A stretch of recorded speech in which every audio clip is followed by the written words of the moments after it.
जीवन में यदि दुख आए और मेरे प्रभु राजी हैं तो कभी सुख नहीं चाहिए, कभी सुख नहीं चाहिए। मेरे प्रीतम क्या परेशानी प्यारे को, जो प्रेम करने वाले उनको क्या परेशानी, क्योंकि प्यारे मेरे चाहते मैं दुखी रहूं, ये दुख समुदाय घेरे रहे, बस जोई जोई प्यारो करे सोई मुई भावे। बहुत कठिन बात है। प्रवचन कर लेना सरल है, प्रवचन सुन लेना सरल है, कि दुख घेरे रहें। एक महाभागवत परम पावन श्री त्रिपुरदास जी महाराज, अगर दुख मुझे घेरे हैं, मेरे प्यारे राजी हैं, तो मुझे दुख से कोई परेशानी नहीं। यह है प्रेमी का हृदय। देखो त्रिपुरदास जी महाराज कायस्थ कुल में प्रकट हुए। कायथ त्रिपुरदास भक्ति सुख राशि भर्यो, कर्यो ऐशो पण शीत दगला पठाइए। निपट अमोल पटहिए हित जटियावे, ताते अति भावे नाथ अंग पहिराइए। आयो को काल नरपति ने बिहाल कियो, भयो इस ख्याल ने को घर में न खाइए। वही ऋतु आई सुधी आई आंख पानी भरी, आई एक द्वाति दीठी आई बेची लाइए। श्री त्रिपुरदास जी कायस्थ कुल में प्रकट हुए थे। बड़ा हिम्मत बनाने वाला यह चरित्र है। ब्रजमंडल में शेरगढ़ है, वहां इनका जन्म हुआ था, वहां के निवासी थे। और आपके पिता राजमंत्री थे। बचपन से ही भगवत भक्ति के संस्कार थे। जिनमें कुछ दिव्य प्रकाश होता है वो बचपन से भगवत भक्ति का। जिनको ये लगता है कि जवानी में विषय भोग ले और बुढ़ापे में भजन करेंगे तो भूल जाए। बुढ़ापे में मन को प्रभु में नहीं लगाया जा सकता। यदि आपने जवानी में भजन का अभ्यास नहीं किया तो बुढ़ापे में नहीं होगा। बुढ़ापे में प्रपंच ही होगा, पक्का विश्वास मान लीजिए। और जितने भी दिव्य महापुरुष हुए हैं, जिनके जीवन प्रकाशित हुए हैं भक्ति अध्यात्म की ऊंचाई में, वो बचपन से श्री भगवान में लगे। त्रिपुरदास जी के घर में राजमंत्री पिता थे, पर बहुत ही सुंदर भक्ति के संस्कार थे। एक बार आप पिता के साथ आगरा से किसी कार्य के लिए गिरिराज जी आए, तो यहां ठाकुर श्री श्रीनाथ जी का दर्शन किया। यही विराजमान थे अन्योर में, जहां जतीपुरा इधर ठाकुर जी यहीं प्रकट हुए हैं। श्रीनाथ जी अपने ब्रज के हैं, गिरिराज जी के। ऐसा सुंदर रूप श्रीनाथ जी का कि नवीन किशोर अवस्था लुभायमान हो गए। बहुत हट किया, अब मैं नहीं जाऊंगा, इन्हीं के दर्शन करूंगा, इन्हीं के पास रहूंगा। पिता राजमंत्री थे। वहां किसी परिचित से कहा कि बालक है, हट करता है त्रिपुरदास, इसको हम छोड़ देते हैं 2-4-10 दिन यहां। देखो भगवान का विधान, यहां श्रीनाथ जी के दर्शन करेगा, फिर हम आदमी भेज देंगे, बुला लेंगे। अब वो दैवी योग से प्रेरित थे, पुत्र को यहां छोड़ दिया और वापस वो लौटे तो रास्ते में कुछ वैरी दल के राजसैनिक को दुष्टों ने घेर लिया, वो मार डाला, पिता को मार डाला। भक्तों के जीवन में प्रारंभ से ही विपत्तियों की बौछार हो जाती है, लेकिन आप ऐसा डरिएगा मत। क्या जिनके हृदय में भक्ति नहीं है उनके परिवार के लोग नहीं मरते क्या? जिनके हृदय में भक्ति नहीं वो क्या दुख नहीं भोगते क्या? ये अज्ञानी जन है, नहीं जानते। शरीर रचना के समय शुभ अशुभ कर्मों के अनुसार दुख सुख पहले से रच गया है। भक्ति तो हम आज कर रहे हैं, ये नई खेती है, ये भक्ति का फल नहीं है। वो दुख सुख पुराने हमारे कर्मों का फल है। जब आपने सुना, सूचना आई कि तुम्हारे पिता को बैरी दल ने मार डाला है, तो श्रीनाथ जी की तरफ देखा और कहा, आप तो हमारे पिता भी हो, मित्र भी हो, जीवन धन हो। हृदय में बड़ा आनंद हुआ कि चलो नाम मात्र का पिता अंतर्ध्यान हो गया, लेकिन मेरा जो अनंत जन्मों का पिता है उससे संबंध हो गया। अब तो मेरे श्रीनाथ जी के सिवा कोई नहीं है। एकदम निश्चिंत हो गए। रोज प्रभु के सामने भाव विभोर होकर रोया करते, नौ किशोर अवस्था, कि प्रभु अब आपके सिवा हमारा कोई नहीं है। एक दिन वल्लभाचार्य भगवान आचार्य चरण, जिनके दुलारे लाडले श्रीनाथ जी हैं, उस सेवा में आए तो देखा है बालक बहुत एक दृष्टि से देखता है, रोता है। लाओ इस बालक को सामने लाया। ये है भगवत कृपा। जब भगवत कृपा होती है तब गुरु मिलते हैं, और जब गुरु कृपा होती तब भगवान मिलते हैं। जब भगवान की कृपा होती तब गुरुदेव मिलते हैं, संत मिलते हैं। जब द्रवहि दीन दयालु राघो तो साधु संगति पाइए, और जब संत द्रवित होते हैं तब भगवान का साक्षात्कार होता है। बुलाया और परिचय पूछा, कौन है ये? तो कहा, अमुक राजमंत्री का पुत्र है, इनके पिता यात्रा में मारे गए हैं, और ये बहुत आसक्त चित्त होकर श्रीनाथ जी को देखते, श्रीनाथ जी से रोते हैं। त्रिपुरदास जी ने साष्टांग दंडवत किया वल्लभाचार्य जी को और कहा, प्रभु मैं मात्र पितृहीन, न मेरे माता है न पिता है, मैं अनाथ बालक हूं। बस मेरे नाथ तो श्रीनाथ जी ही हैं, और आपके श्री चरणों का आश्रय दे दिया। प्रभु मुझ अनाथ दीनहीन को आप स्वीकार कर लीजिए। बहुत प्रसन्न हुए। इतना छोटी अवस्था में ऐसे शुद्ध शब्द, ऐसे भागवतिक चेष्टाएं। चलो आज अभी इसी क्षण मैं इसको दीक्षा देता हूं। आचार्य श्री वल्लभाचार्य जी विधि पूर्वक दीक्षा देकर ब्रह्म संबंध कराया। कुछ दिन तक पास रखा और कहा, वापस जाओ घर। श्रीनाथ जी की सेवा की भावना रखो, निरंतर चिंतन करो, ध्यान में श्रीनाथ जी का स्मरण रखो, भक्ति में जीवन व्यतीत करो। हमारा सदैव कृपा प्रसाद तुम्हारे साथ है। गुरु आज्ञा तत्काल श्रीनाथ जी से उनके जो परिचय के थे ले गए। यवन राजा था, उनके राजमंत्री थे पिता।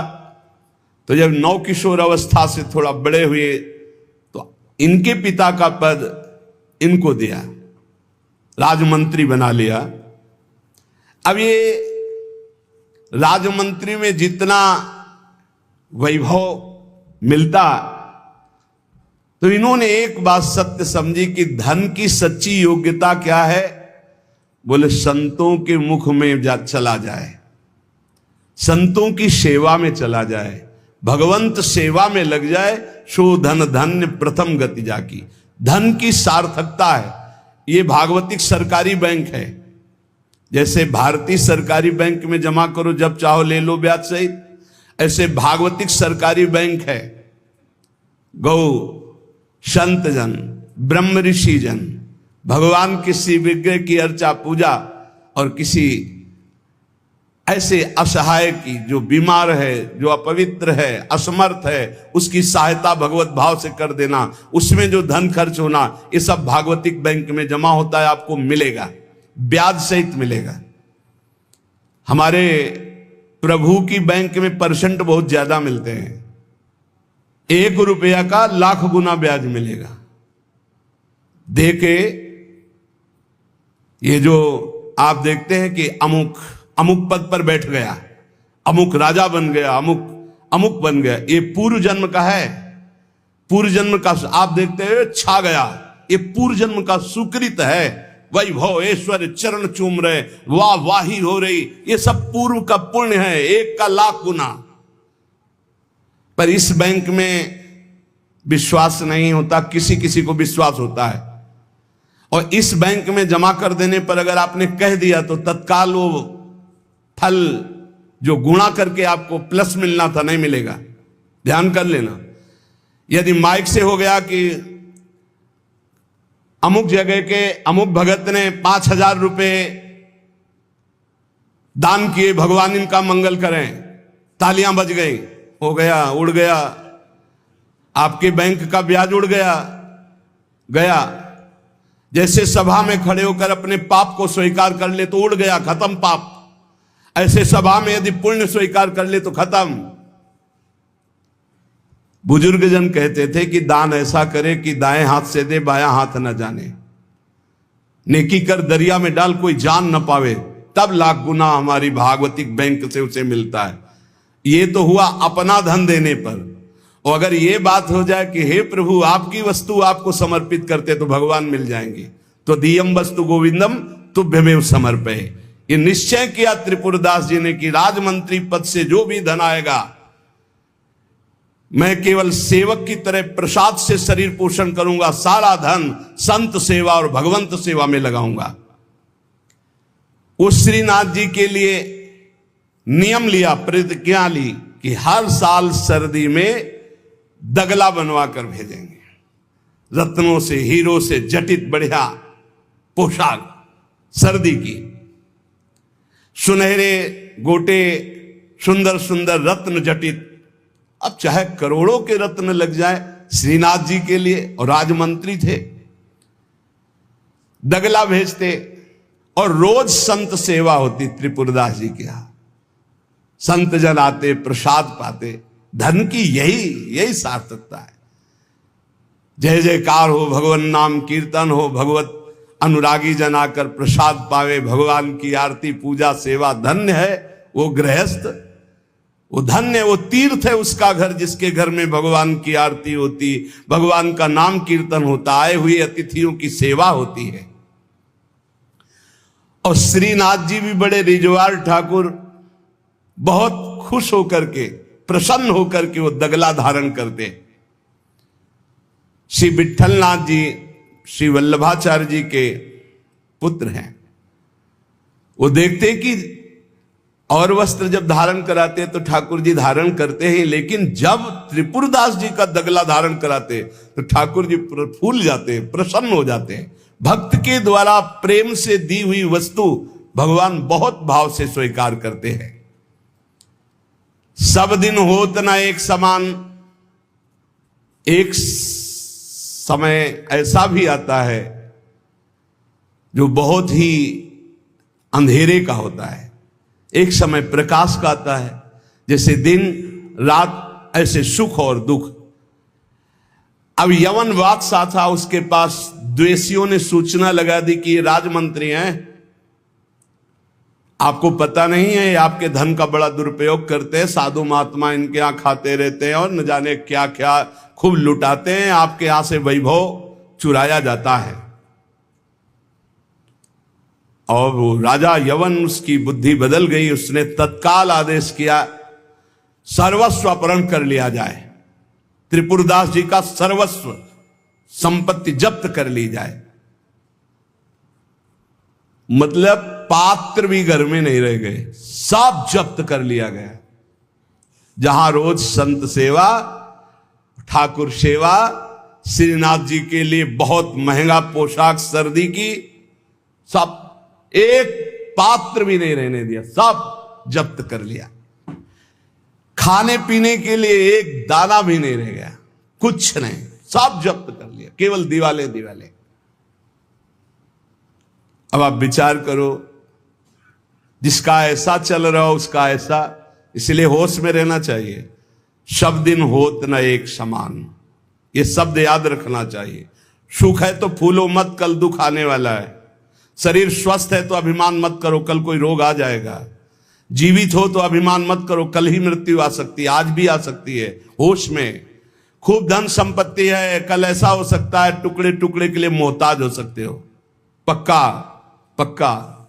आज दुखों घेरे हैं तो आप निराश मत होइए, कल आप बहुत बड़े आदमी बन सकते हैं। उत्साह संपन्न रहिए। आज बहुत बड़े आदमी है, धन है, संपत्ति है, वैभव है, नौकर चाकर है, बहुत फूलिए मत। हो सकता है ऐसा समय आ जाए कि तुम्हें किसी के यहां नौकरी करनी पड़े अपने पेट भरने के लिए। समय बहुत विचित्र है, पलटने में देर नहीं लगती, पलटने में देर नहीं लगती। खाने पीने तक के लिए नहीं रहेगा, सब यवन राज ने जब्त करवा लिया। अब जैसे तैसे बहुत गरीबी से कष्ट से जीवन यापन होने लगा। अब आए सर्दी की ऋतु। सर्दी की ऋतु में श्रीनाथ जी को दगला भेजते थे खूब सुंदर सजा करके। यहां सजाने की क्या बात, खाने की भी कोई वस्तु नहीं रह गई थी। ठाकुर जी की सेवा की प्रतिज्ञा की थी कि जब तक जीवन है आपके लिए पोशाक भेजूंगा। अब सर्दी में कैसे पोशाक भेजे, खाने के लिए भी नहीं। बहुत जोर जोर से रोना आया कि हम हर कष्ट सह सकते थे, लेकिन आपकी सेवा, ये जो सर्दी की पोशाक भेजने की थी, अब कैसे होगी आपकी सेवा। और ये सेवा नहीं होगी तो मेरा जीना, क्योंकि मैंने नियम लिया था कि मैं अपने जीवन में जब तक जीऊंगा हर वर्ष आपको सर्दी के समय पोशाक भेजूंगा सर्दी की। आप ठाकुर जी से विनय करने लगे कि मैं सब कष्ट सह सकता हूं, आपकी सेवा छोड़कर नहीं। इतने में देखा, दृष्टि गई तो एक ऊपर दावात रखी थी। आपको जैसे कोई डूबते हुए को तिनके का सहारा मिल जाए, और वो दावत पीतल जैसी दिखाई दे रही थी। तो लग रहा था कुछ सिक्के की तो बिकी जाएगी। दावत ली, बाजार में बेचने के लिए गए कि अगर ये बिक जाएगी तो थोड़ा भी कपड़ा मिल जाएगा तो नियम की तो पूर्ति हो जाएगी। अब त्रिपुरदास जी बाजार गए तो बेच के बाजार यो रुपया एक पायो, ताको ल्यायो मोटो थान मात्र रंग लाल गाइए, भीजो अनुराग पुनि नैन जलधार भीजो, भीजो दीन ताई धरि राख्यो और आइए, को प्रभु जन आए सहज दिखाई दई, भई मन दियो ले भंडारी पकड़ाइए, काहू दास दासी के ना काम को पे जाऊं लेके, बिनती हमारी जू गुसाई ना सुनाइए। त्रिपुरदास जी को दावत दिखाई दी जो पीतल की सी दिखाई दे रही थी। उठाई, बाजार ले गए तो उस समय उन्हें 100 पैसे मिले, 1 रुपया। 1 रुपया कपड़े की दुकान में गए, मोटी मार्किंग को। अब जहां इतना कीमती वस्त्र, सोने के गोटे, हीरे लगाकर सुंदर ऐसी पोशाक भेजते थे, वहां आज स्थिति की मार्किंग। कैसे ठाकुर जी को भेजे? लाल रंग से लगा, लाल रंग अनुराग का रंग। सफेद मार्किन लाके आंसू गिरते जा रहे हैं कि नाथ, ये मोटा मार्किन आपके तो दास दासियों के लायक था, आपको कैसे? पर कुछ नहीं है। अनुराग में भीने हुए नेत्रों से अश्रुधार बह रही है, हृदय में भारी दीनता है, और ऐसी ही वस्तु प्रभु को बहुत पसंद आती है।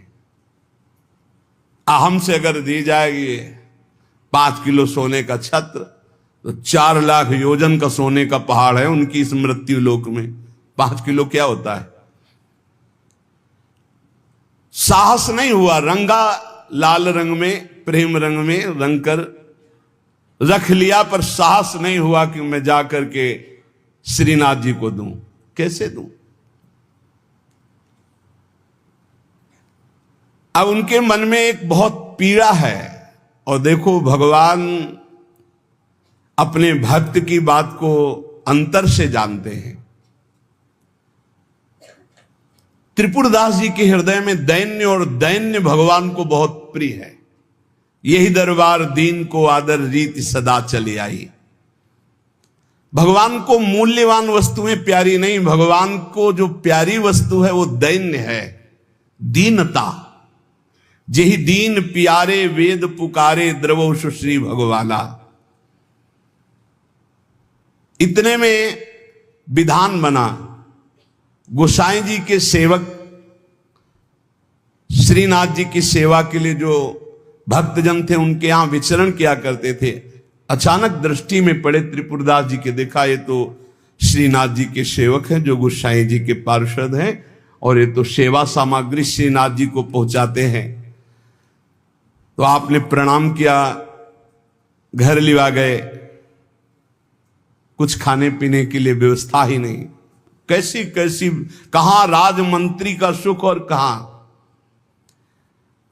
बहुत संकोच में भरे हुए वो मार्किन निकाल के लाए जो लाल रंग से रंगी थी,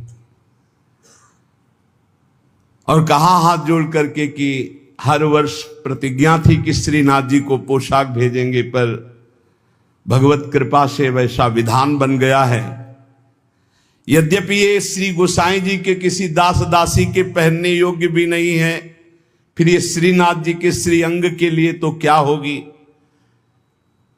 पर आप क्या इस भेंट को वहां तक पहुंचा देंगे, भंडारी को दे देना, पर गोसाई जी को कुछ मत बताना, न मेरी स्थिति बताना कि खाने को भी नहीं, और ना ये बताना कि ये मार्किन भेजा, कुछ मत कहना, उनको दुख पहुंचेगा।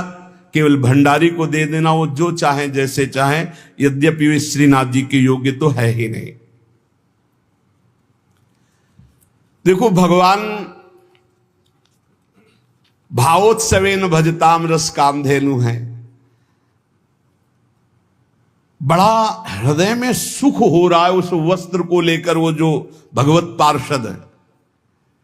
आज तक उनको ऐसी भेंट, इतनी इतनी भेंट मिलती थी श्रीनाथ जी के पास ले जाने के लिए, लेकिन ऐसा सुख नहीं होता था जैसा त्रिपुरदास जी ने रो करके जब मार्किन दी लाल रंग से रंग के, उनको एक अपार सुख हो रहा है। और दियो ले भंडारी कर राखे धरी पटवा पे, निपट स्नेही नाथ बोले अकुलाय के, भय हैं जड़ाए को बेगी ही उपाय करो, विविध ओढ़ाए अंग बसन सुहाय के। आज्ञा पुनि दइयो अंगीठी बारी दई, फिर वही भई सुनी रहे अति ही लजाए के। सेवक बुलाए कही कौन की कबाए आई, सब की सुनाई एक बहीली बचाए के। त्रिपुरदास जी का वस्त्र लेकर बड़े प्रेम में डूबे हुए भगवत पार्षद गए और भंडारी जी से कहा कि आपसे तो कुछ छुपाव है नहीं, ये त्रिपुरदास जी का दिया हुआ वस्त्र है, यद्यपि बहुत कष्ट में उनका जीवन है, फिर भी उन्होंने ये सेवा भेजी। आप इस सेवा का आदर करना, अपमान मत करना कि कहीं फेंक दो, अरे मार्किन कहां ठाकुर जी के श्रीअंग पोशाक वाले। तो उन्होंने, भंडारी ने कहा कि इसका सही प्रयोग करेंगे। तो जो ठाकुर जी की पोशाक थी उसको बांधने के काम में ले लिया। उन नए वस्त्र जो मार्किन आई उसमें रखकर ठाकुर जी की पोशाक बांधकर और उसे अलमारी में रखने। परम स्नेही ठाकुर जी कांपने लगे। जब श्रृंगार हुआ तो सर्दी का समय था, कांपने लगे श्रीनाथ जी।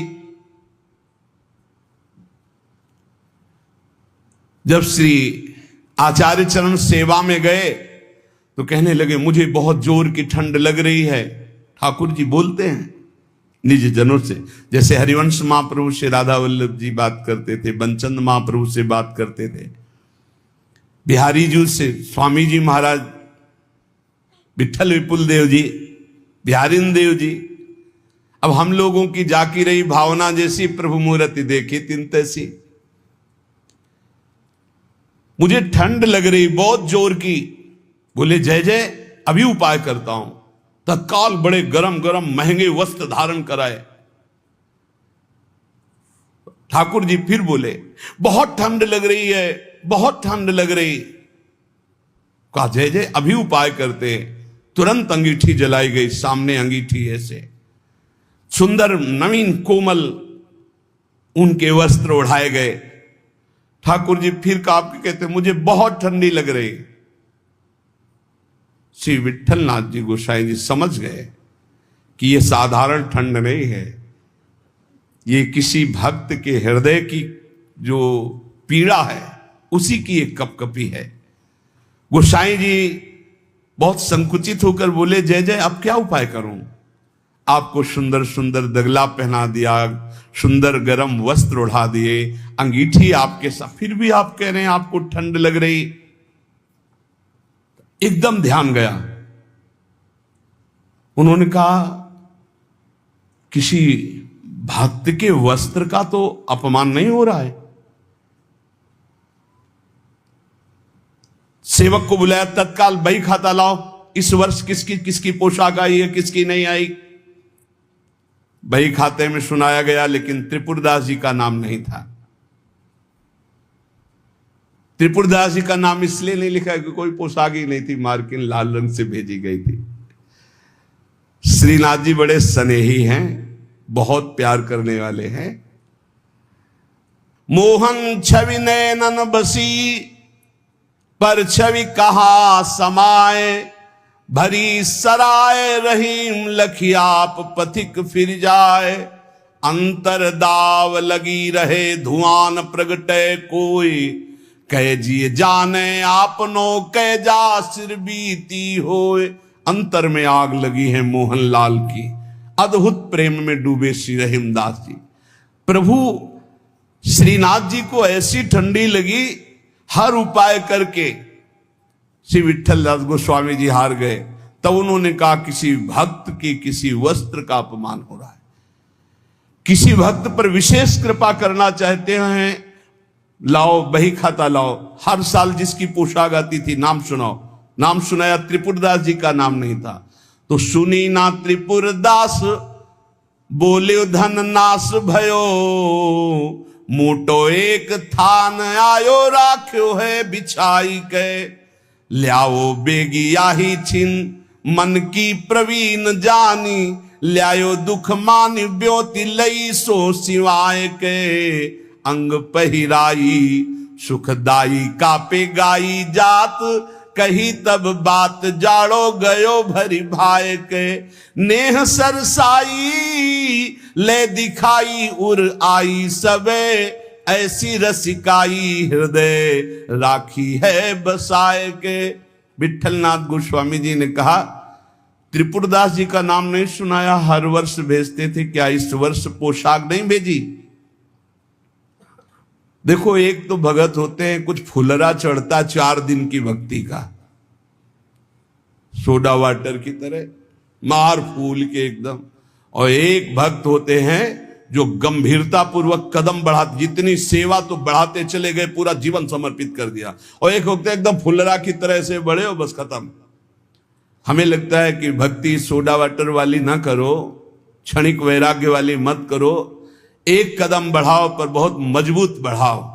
जीवन में चाहे जितना संकट आ जाए, उतने कदम जो हम बढ़ चुके हैं भक्ति के, पीछे नहीं लौटेंगे, चाहे मृत्यु क्यों ना हो जाए।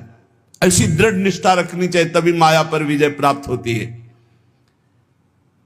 पोशाक हर वर्ष त्रिपुरदास जी भेजते थे, उनका नाम बही खाते में था, क्यों नहीं भेजा? सेवक ने कहा, राजकोप के द्वारा सारा धन उनका नष्ट कर दिया गया, छीन लिया गया है, तो कुछ नहीं भेजा? नहीं भेजा है। मार्किन भेजी, लाल कपड़े में, लाल रंग में रंग करके कपड़ा आया है। वो ठाकुर जी की पोशाक लायक है नहीं, इसलिए ठाकुर जी की पोशाक रखकर उसमें गोसाई जी ने कहा, अच्छा आप समझ में आया, इसीलिए ठाकुर जी को ठंडी लग रही। अरे जल्दी वो कपड़ा लाओ, जल्दी कपड़ा लाओ। और तत्काल दर्जी को बैठाल कर तत्काल सिलवाया, और ठाकुर जी को जे ही अंग में धारण करा, ठाकुर जी मुस्कुरा दिए और बोले, हां अब सर्दी दूर हो गई।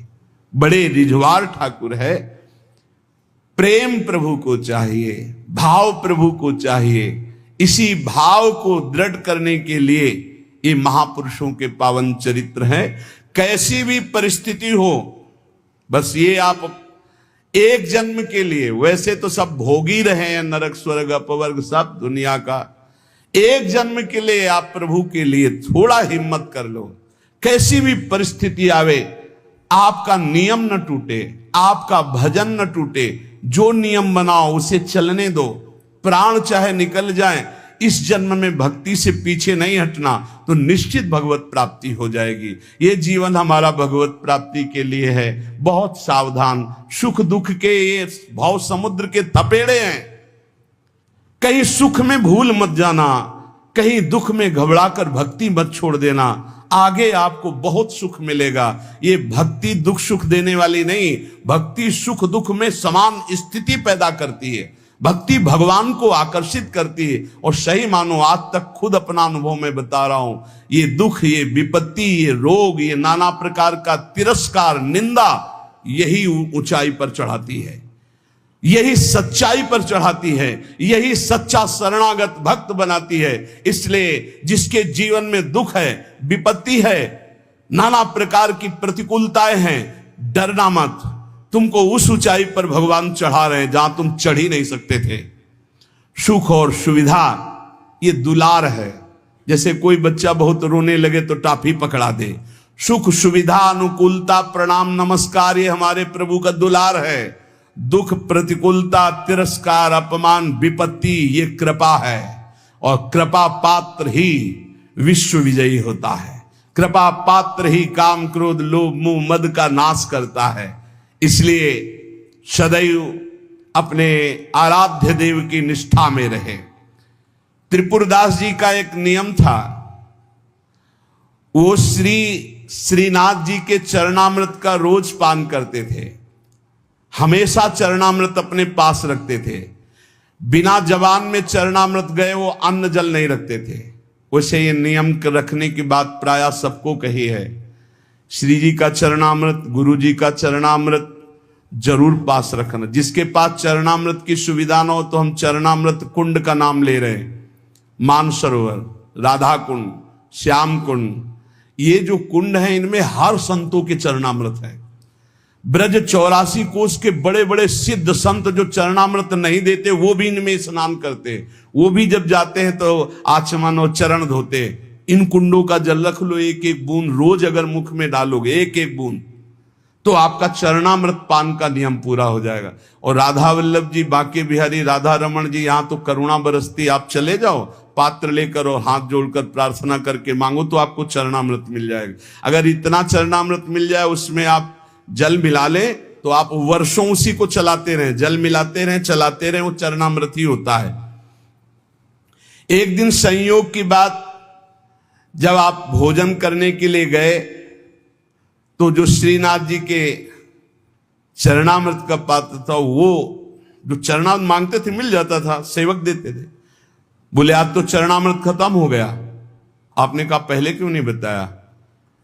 अगर पहले बताए होते तो चरणामृत की व्यवस्था करते तो ठीक है, ठाकुर जी को भोग लगा दो, अब हम प्रसाद नहीं पाएंगे जब तक चरणामृत नहीं। ये पूज्य श्रीधर बाबा जी को हमने नियम देखा कि वयोवृद्ध थे, 3 बजे आसन पे बैठते प्रातःकालीन और 1 बजे तक जप करते। 1 बजे के बाद 2 साधक उनको उठाकर ले जाते परिक्रमा मार्ग में। वो साष्टांग दंडवत लोटपोट होते, फिर आते अपने ठाकुर जी की 4 परिक्रमा करते। इसके बाद हाथ जोड़कर मंदिर में चरणामृत लेते। और जब चरणामृत जिस दिन, एक तो प्राय रहता है ऐसा कभी हो गया कि कोई दूसरा भगत जो उनकी नियम निष्ठा को नहीं जानता, सब बट गया, तो बोले बाबा चरणामृत तो बट गया, 1 बूंद पानी नहीं पिएंगे। अब फिर 1 बजे वही प्रक्रिया करके चरणामृत मिलेगा तब पानी पिएंगे, तब भोजन कर। ऐसी भक्तों में निष्ठा। तो उन्होंने कहा मैं दरबार जा रहा हूं, तुम लोग श्री ठाकुर जी को भोग लगाकर प्रसाद पा लेना, अब मेरी प्रतीक्षा मत करना, क्योंकि जब तक चरणामृत नहीं तो मैं ठाकुर जी का प्रसाद भी नहीं पाऊंगा। मन में निश्चय किया कि यदि चरणामृत श्रीनाथ जी का नहीं मिला तो चाहे प्राण निकल जाए कभी कुछ जबान पे नहीं रखूंगा। चरणामृत के बिना मेरा जीवन किस काम का। रसोईया अपने कार्य में लग गया। इतने में स्वयं श्रीनाथ जी 10 वर्ष के बालक का रूप रहकर पात्र में चरणामृत अपना जतिपुरा से लेंगे, वहां पहुंचे और कहा सुनो, ये 3 पात्र रखे, त्रिपुरदास जी को बता देना, इसमें श्रीनाथ जी का चरणामृत, इसमें महाप्रभु वल्लभाचार्य जी का चरणामृत, और ये तीसरे पात्र में श्रीनाथ जी का उच्छिष्टामृत, उनको बुला लो और पवाओ। और ये तीनों थैलियां भेजी गए। बालक ऐसा कह के चला गया। त्रिपुरदास जी को बुलाने के लिए गए। त्रिपुरदास जी दरबार में थे, एकांत में आए और उनका, मैंने कहा था कि बिना चरणामृत के हम प्रसाद नहीं पाते, क्यों हमको तंग कर रहे हो? बोले नहीं, चरणामृत तो आपकी ही बात पहुंच गई है तो वहां से चरणामृत भेजा गया है। बोले कौन बालक चरणामृत लाया? बोले जय जय ने भेजा होगा। तो कितनी अवस्था था? 10-12 वर्ष की अवस्था। तो कहा अरे बालक नहीं था, साक्षात श्रीनाथ जी थे, साक्षात श्रीनाथ जी थे। जे ही अलौकिक चरणामृत का स्वाद, स्वयं श्रीनाथ जी ने अपना चरणामृत उतार, वल्लभाचार्य जी का चरणामृत और अपना उच्छिष्टामृत। जो साधक, जो भक्त निष्ठावान होते हैं तो ठाकुर जी उनकी निष्ठा की पूर्ति करते हैं। इसलिए अपने जीवन को भक्ति की निष्ठा में बांधिए।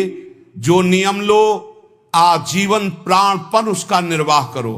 ठाकुर सेवा का, संत सेवा का, चरणामृत का जो नियम लो, कुछ नियम जीवन में होने चाहिए, कुछ नियम होने चाहिए जो जीवन भर चलने चाहिए, चाहे बीमार हो, चाहे जैसी स्थिति हो, वो नियमावली नहीं टूटना चाहिए। उन नियमावली से ही भगवान रीझ जाएंगे। नेम से ही प्रेम होता है और फिर प्रेम में कोई नेम नहीं रहता। इसलिए उपासक नियम पूर्वक, दृढ़ता पूर्वक भक्ति करे, खूब नाम जप करे और इसी जन्म में भगवत प्राप्ति करे, ऐसा दृढ़ निष्ठावान बने। शेष चर्चा आगे। श्री राधा वल्लभ लाल की। राधे राधे। यदि महाराज जी की यह अमूल्य वाणी आपको अच्छी लगी हो तो कृपया कमेंट में राधे राधे अवश्य लिखें। आपका एक एक कमेंट भगवान के नाम के प्रचार में सहयोग करता है। ठाकुर जी की और राधा रानी की कृपा आप और आपके परिवार पर बनी रहे। जय श्री राधे।